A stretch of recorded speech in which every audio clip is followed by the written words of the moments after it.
Highway के ढाबे पर आपने खाना तो बहुत खाया होगा, पर क्या कभी सोचा है कि जब आप खाना खाकर चले जाते हैं तो पीछे क्या बचता है?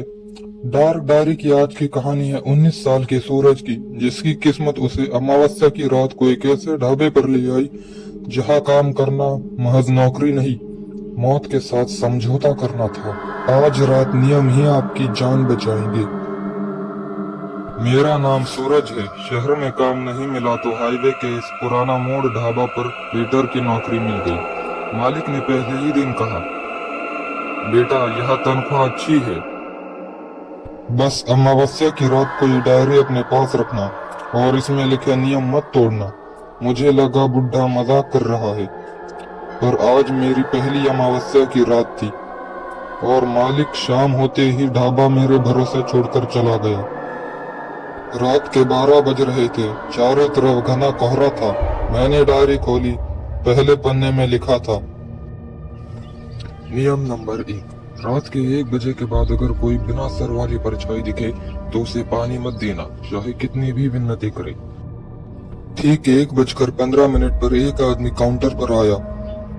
उसने मफलर से अपना मुंह ढक रखा था, पर शीशे में उसका रिफ्लेक्शन मैंने देखा। उसका सर नहीं था। वो फुसफुसाया, बहुत प्यास लगी है बाबू, गला सूख रहा है। मेरा हाथ जग की तरफ बढ़ा, पर तभी मुझे नियम याद आ गया। मैंने कांपते हुए कहा, मशीन खराब है साहब। वो आदमी अचानक गायब हो गया, पर उसकी डरावनी हंसी हवा में गूंजती रही। अब मुझे डर लगने लगा था। मैंने अगला नियम पढ़ा, नियम नंबर 2, अगर ढाबे के पिछले हिस्से से किसी बच्चे की रोने की आवाज आए तो उधर मत जाना, वो तुम्हें बुला रहा होगा।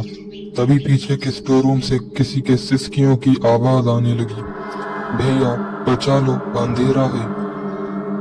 आवाज इतनी मासूम थी कि मेरा दिल पसीज गया। मैं दरवाजे तक पहुंचा ही था कि मेरी नजर डायरी के अगले पन्ने पर पड़ी, जहां लिखा था, वो बच्चा 20 साल पहले ही मर चुका है। मैं फौरन पीछे हट गया। रात के 3 बज रहे थे। अचानक ढाबे की सारी लाइटें चली गई। बाहर खड़ी गाड़ियों के अलार्म अपने आप बजने लगे। मैंने कांपते हाथों से अगला नियम पढ़ा, नियम नंबर 3, अमावस्या की रात को 3 से 4 बजे के बीच एक बस आकर रुकेगी। उस बस से लोग ढाबे पर खाना खाने आएंगे। उनके आने से पहले खाना बना कर रखना। अगर खाना नहीं बनाया तो वो तुम्हें ही खा जाएंगे। और हाँ, वो जो भी मांगे चुपचाप दे देना। जैसे ही उन्हें खाना दिया वैसे ही रसोई के पास वाले कमरे में जाकर खिड़की दरवाजे बंद करके दीवार की तरफ मुंह करके बैठ जाना और सुबह तक दरवाजा मत खोलना। ये सुनकर मैंने घड़ी की तरफ मुड़कर देखा तो अभी 1:30 बज रहे थे। मैंने तुरंत रसोई में जाकर खाना बनाना शुरू किया। सोचा पहले सब्जी बनाता हूँ।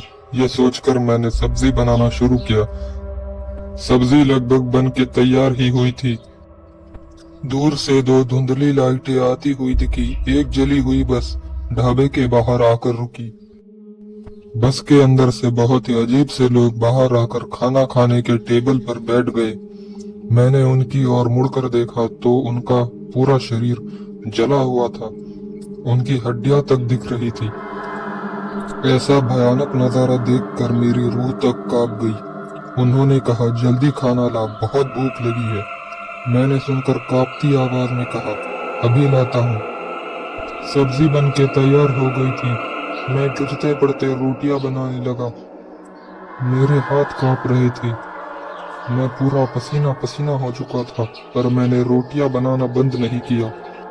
वो सभी लोग कहने लगे, खाना ला, जल्दी ला। मैंने कांपती आवाज में कहा, अभी लाया। मैंने मन में कहा, हे भगवान, बस किसी तरीके से आज बचा ले। ये सोचकर मैंने खाना लेकर गया और उन सभी लोगों को खाना परोस दिया।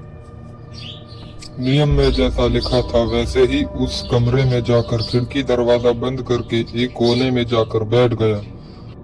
पर तभी बाहर से बहुत सारे लोग मिलकर बहुत ही डरावनी आवाज में मेरा नाम पुकारने लगे, सूरज बाहर आओ, आज हम लोग तुम्हें अपने साथ ले जाएंगे।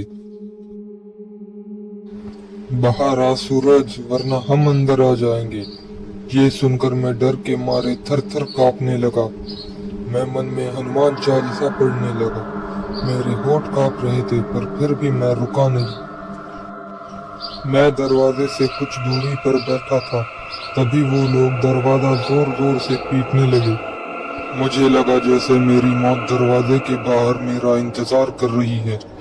तभी वो सारे भूत दरवाजा और खिड़कियां तोड़कर अंदर घुसे। ये देखकर मैं थर थर कांपने लगा।